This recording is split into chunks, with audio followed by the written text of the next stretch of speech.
तो दोस्तों picture story writing में ये थर्ड पिक्चर है। इसको देखते हैं कि किस तरह से इसकी स्टोरी बन सकती है। इससे पहले भी 2 वीडियोस मैंने लगाई हैं, वो भी आप देखें और चेक करें कि आप सही पिक्चर स्टोरी लिख रहे हैं या नहीं लिख रहे।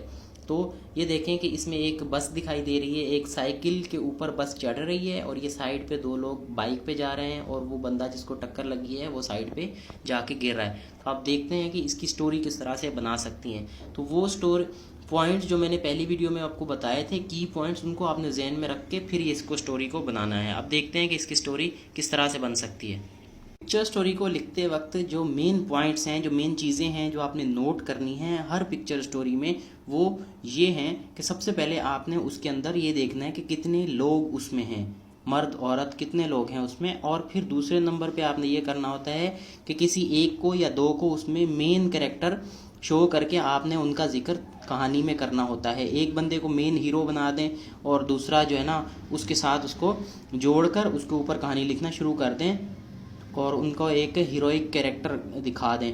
फिर आगे ये दिखाना होता है कि किस तरह से उसने वो जो कहानी में दूसरे लोग हैं उनको किस तरह से वो मुश्किल से निकालता है या वो खुद मुश्किल से वहाँ से निकलता है, किस तरह से उस मुश्किल सिचुएशन से निकलता है और फिर उस मुश्किल सिचुएशन से निकलने के बाद उसके निकलने से दूसरों को कैसे फ़ायदा हुआ या मुल्क को कैसे फ़ायदा हुआ उसकी इस काम से, इस कोशिश से। और उसके अलावा आखिर में आपने एक थीसिस स्टेटमेंट या कंक्लूजन से इसको एंड कर देना है कि उसने ये काम किया, उसकी वजह से मुल्क का ये फ़ायदा हुआ।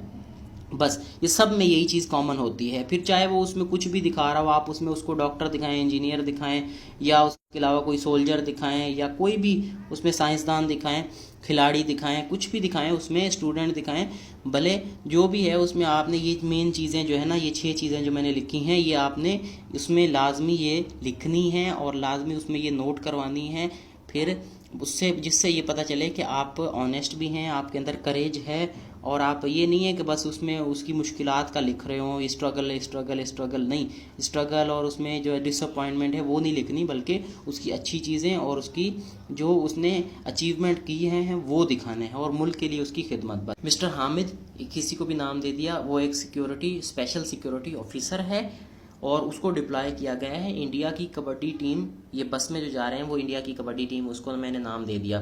और वो जब ग्राउंड पे जा रहे थे तो एक साइकिलिस्ट या कोई भी आप गाड़ी का कह सकते हैं कि उसने ट्राई किया इस बस को हिट करने से, और हामिद, जो मिस्टर हामिद है वो स्पेशल सिक्योरिटी ऑफिसर है और उसने जल्दी से उसको रोकने की कोशिश की और सक्सेसफुल रहा। वो उसको रोक लिया इससे पहले कि वो बस को हिट करता और वहाँ पर कोई एक्सप्लोजन वगैरह होता।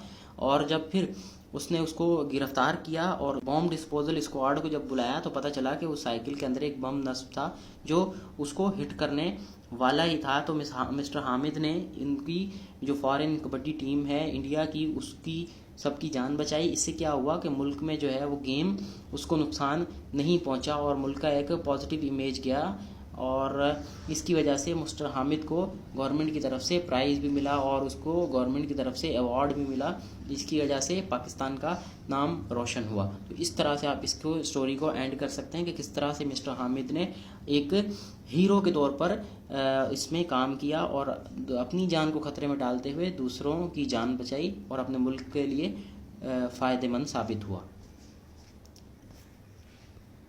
अगर तो ये वीडियो आपको पसंद आई है और इसी जैसी दूसरी वीडियोस भी आप इस चैनल पर देख सकते हैं। फ़िलहाल इतना ही। इस चैनल को ज़रूर सब्सक्राइब करें और वीडियो